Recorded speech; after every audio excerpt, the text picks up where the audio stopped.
Hello everybody, this is Undead Viking. Here I am with another video review of an upcoming board game that's coming out in 2012.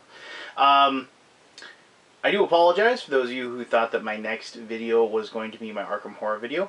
I am working on that. I've actually run into some technical difficulties, so I'll leave it at that. I might have to come up with a really neat solution to my problem as far as my 100th video. So technically, I guess this is my 100th review or what have you. And actually, it isn't because I did more in the past. But this is going to be like 99.5, and I think that's what I'm going to actually call it. So you probably know that already. But so number 100 will be Arkham Horror. But enough about that. The game I'm going to show you is a game that's currently being Kickstarted, and I mentioned that you better, if you want to get this, you better get on it quick, because Kickstarter is almost over, and they still need a big final push to get this published. So hopefully, I'm going to show you like what's really cool about this game, and it'll strike you as something you want to play. But it's Order of Professional Sorcerers, or Oops. I kind of like that. I can only think that they did that on purpose. That Order of Professionals, so they oops. Yeah, I can only assume, but It's a game that struck me as being interesting due to the fact that there is a genre of Euro games that I really, really enjoy, and that's Dice Euros. I really like Kingsburg. I really like Troyer or Troyes or however, yeah, if you've watched that video, you know where that joke's going. But there's others out there too. To Court the King, Alia Iacta S, Alien Frontiers, of course. You know, all games that I really, really enjoy. I like the aspect of using dice. I like the aspect of changing dice to what you need them. And I just like that random chance. And I mean, and I've had my whole yada yada yada about deterministic games and games with little or no luck, and while I enjoy those, I very much enjoy games with lots of chance and lots of randomness, and also mitigating randomness. I really actually enjoy that. I like the idea of, like, well, I can roll these two dice and one of my chances are getting this, so that's my goal, and then, you know, I mean, and so I got an X% chance, and it kind of appeals to my nature, I guess. So when I heard about this game, I got kind of excited about it, and I contacted the creator, and I asked him if he had a prototype that he could send me, and I could dink around with and play with my friends, and then I could do a video review, and hopefully I can help get his game published. So I'm just going to dive in and show you exactly how you play the game. It's a really simple game to play, but there's a lot to it. There's a lot of meat to it, and then I'll tell you exactly why I really like this game and why I'm a backer, and I really think you should be too. So, well, let's show you how to play Order of Professional Sorcerers, or Oops. Okay, what you see in front of you here is the game board for Oops, or Order of Professional Sorcerers. I'm just going to kind of go through how you set up the game, and also kind of run through what a turn involves.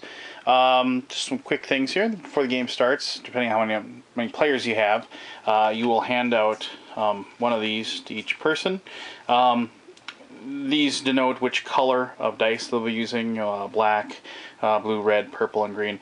And before I get too further into the game and explanation, I should note that since this is like a prototype version of the game, there's no guarantee that the artwork that you see here is going to be the same, or the artwork, or the way the board is, or how, you know, anything. You know, I mean, there's no, I don't know exactly what the end result of, as far as the artwork goes. I would invite you to go to their Kickstarter page, and there's probably some more in-depth, I know there is some more in-depth art that you can check it out. And then the art's actually really nice if you want to go check that out. But anyway, so say we have a 5-person game, each person will get one of these. Like, each one just has, this guy is the chef, and he's also an alchemist. You'll be cubes. Cubes isn't like wooden cubes. Cubes is the dice. So just instead of thinking cubes, think dice. Potions are represented by these jewels, and that's kind of like the money in the game. And casting pool. Each person, as you play the game, you're going to get more and more spells that you'll have it available to you to cast.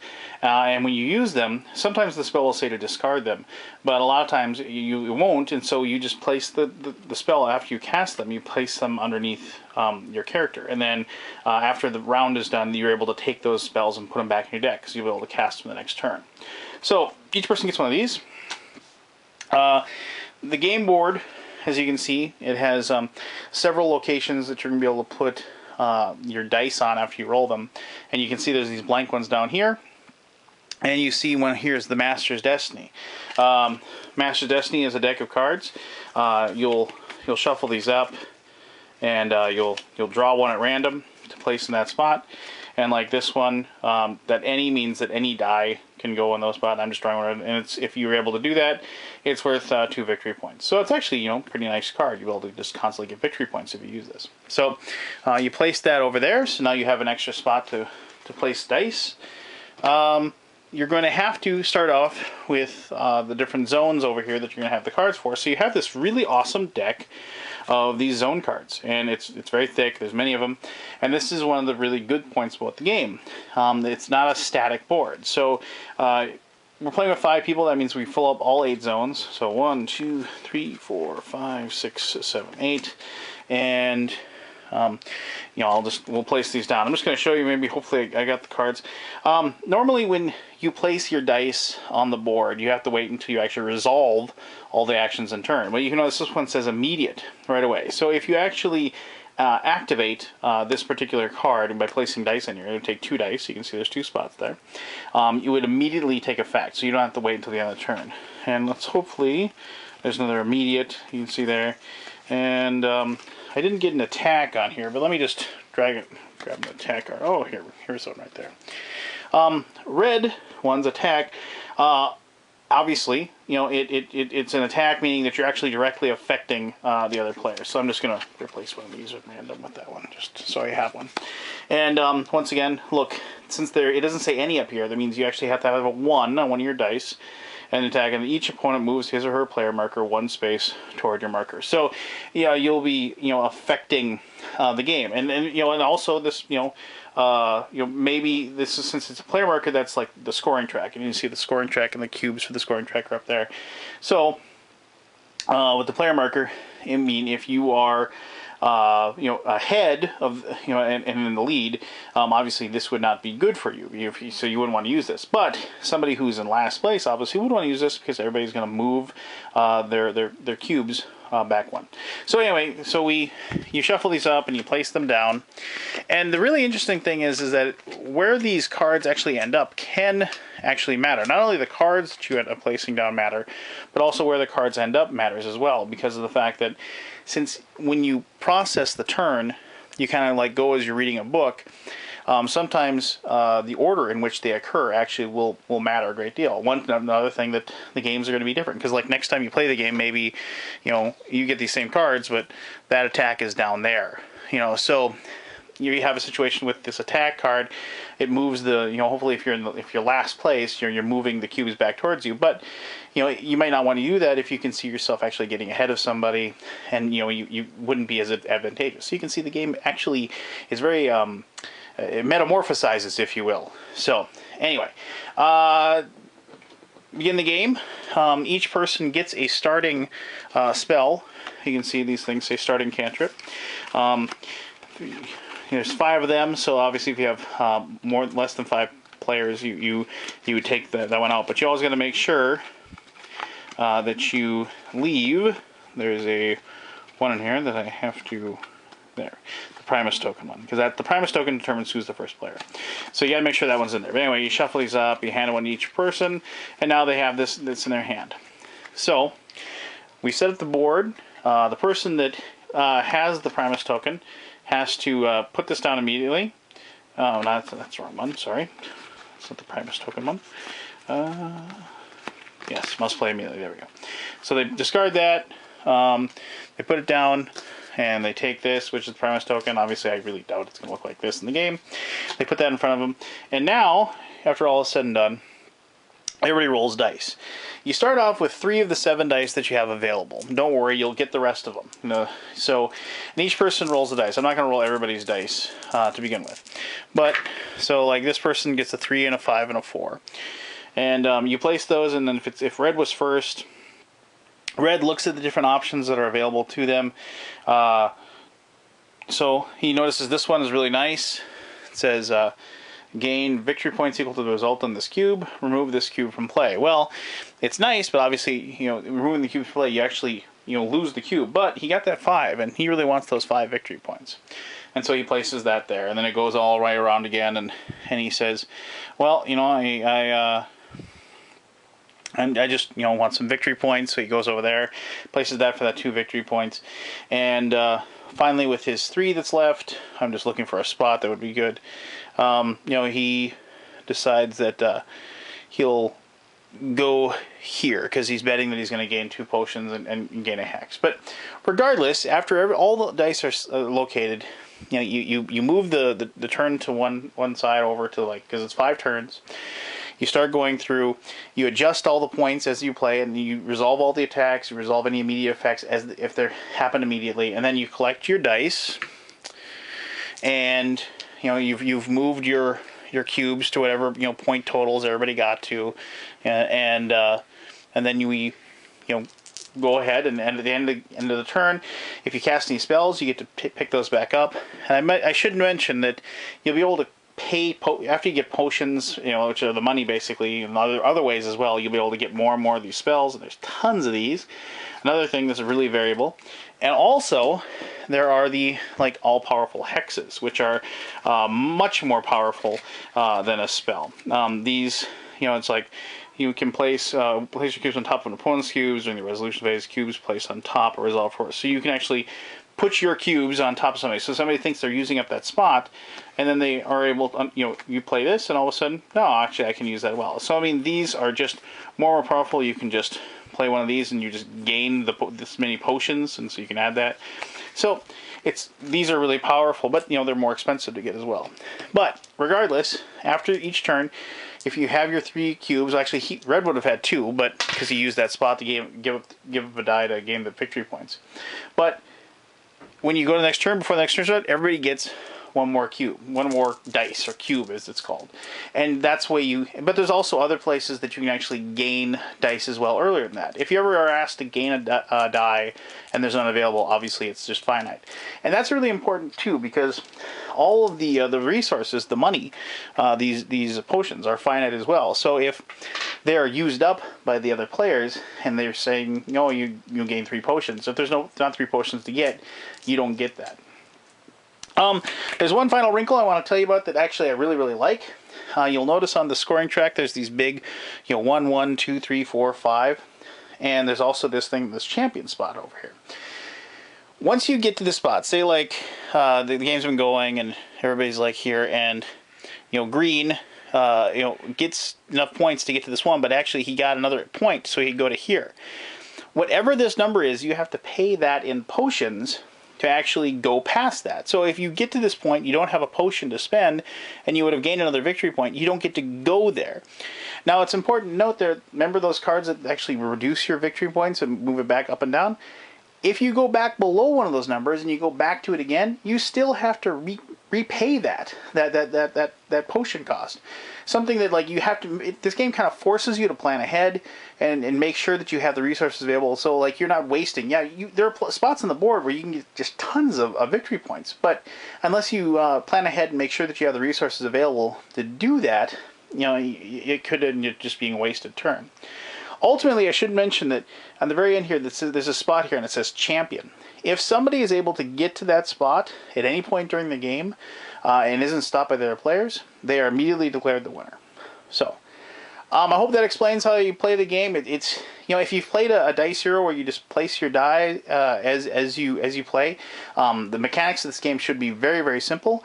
But this is one of those games that I really, really like, that is simple but deep. And I really like games that have a very, very simple rule set, something that I can explain to somebody in less than 5-10 minutes.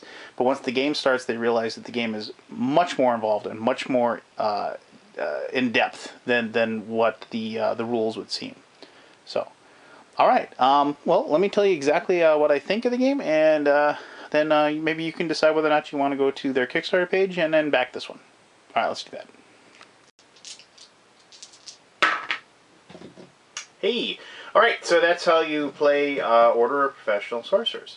You know, what stood out for me in this game, you know, there's a lot of dice heroes out there, and a lot of them have, you know, they bring something different to the table. And there's one major thing that Order of Professional Sorcerers brings to the table that I'm going to touch on.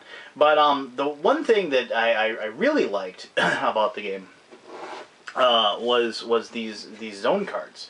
Now, what I really liked about them, two things. Well, obviously, you know, because of the fact that you're using a certain number of these, you know, in each game, and since you shuffle this deck up and you place them down, there's no telling exactly, you know, which, you know, game board you're going to get, you know, when you sit down to play the game. And, you know, unlike other games with, like, I mean, and Troye has that as well, you know, with some of the cards that come out.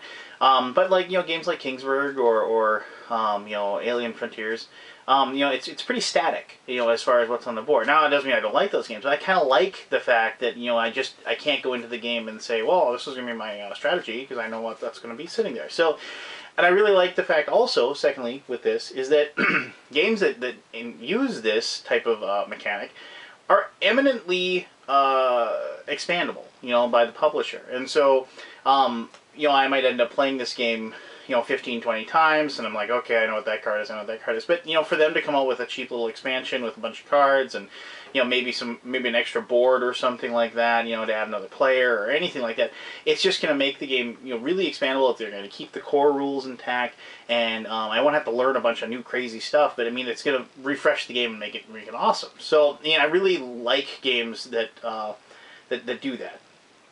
Of course, the big major thing about this, in comparison to other games of this genre, is the fact that you have you know, these cantrips, these spells that you can cast that directly affect other players, and also, you know, these hexes that directly affect the players, and the fact that there are these cards in here that are attack cards that when you activate them, you're actively, you know, going after the people and hurting them, you know, and usually in games, you know, there's a little bit of, you know, interaction, you know, inherently because of spots you take before anybody, and then like games that have it. But I really haven't played a game with dice and Euro and what have you that really had like people actually, you know, going after each other and, like, you know, claiming spots to attack other players and hurt them, you know, so they can you know,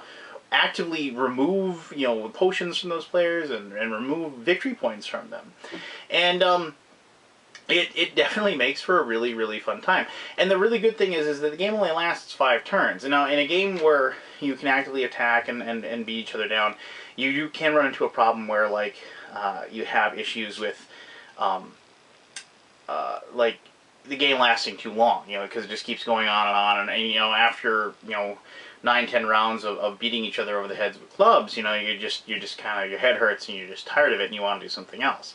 I also like the fact that you know, the game can end early if somebody actually can manage to get to that end square. You know, it isn't just like, okay, play the 5 rounds, see who has the best score. It's like you actually have to, if somebody can put together a good strategy, you know, they can get there and you know, they can just claim victory, you know, before you know, before the game actually technically ends. So the game's got a lot going on. You know, I guess the only thing I kind of small problem with is I think the theme's a little hokey. You know, and I you know, but I'm the one who always says theme schmeme, you know, it can be whatever you want. A good theme can, like, make me like enjoy the game a little bit more, but ultimately if the game's solid, you know, I'm going to enjoy it regardless. But I mean, I guess the idea, if I might be completely wrong, and so if the creator wants to step in and tell me differently, I think the idea is that this is a world of people that commonly use magic. Magic's like a very, very common, and everyone, if not the vast majority of people, are magically inclined. And this is kind of like an intramural basketball game kind of thing. I mean, I think that's where like the color of the board, you know, to look like a basketball floor comes from, or, you know, and so you're going to the Y after you're done working your job, because, you know, these things, you know, it's like this guy's a funeral director, she's a teacher, fireman, the lawyer, you know, just, and of course, you know, the chef. I like playing the chef, you know, so they have normal jobs. They get off work, and, you know, because, you know, when they want to stay in shape or just, you know, have activities, they go and they play this you know, game, this Order of Professional Sorcerers game, you know, after work or what have you at the gym, and you know, it just for fun, you know. So you know, I guess in this world of Harry Potter and the Twilight movies and everything like that, I can see why the theme might be beneficial. But I mean, I don't know. It just, like I said, it just seems a little goofy to me. But like I said, I can envision this as pirates or something, and we're fighting over buried treasure, or superheroes, or what have you. And it really doesn't matter, because ultimately, the mechanics of the game are incredibly sound. The game is very confrontational, very competitive, very fun to play. And you know, whether or not the theme connects with me or not, it's still just a really, really, really fun game. And I sincerely hope that after watching this, you know, if this is a game you think you'd like. I mean, if you're a person that likes, you know, Dice Heroes, Kingsburg, and those types of games, I really can't see why you wouldn't like this game. And you can get in on the Kickstarter. You can help it get it published, and you know, in a few months, you'll have a brand new spanking game at your door, and you can feel good about yourself about the fact that you helped get it published. So there you have it. Order of Professional Soldiers. Order of Professional Sorcerers. Yeah. Maybe that's what it should have been. Soldiers. Yeah, whatever. So yeah, you can always, as always, leave your comments or questions below, and I'll answer them to the best of my ability. I'm sure the creator of the game will be more than happy to step in, and as well, if you have anything you want to ask, I'll put a link. You can look down there for the Kickstarter link if you want to go ahead and back that up. And thank you very much for watching, as always. I appreciate you taking the time to check this out. This is Undead Viking. I'm going to say goodbye, and I promise the next one is going to be Arkham Horror. Just give me a day or two to work out the kinks as far as trying to get the technical side of it to go. All right. Well, anyway, you have a great day. Talk to you later.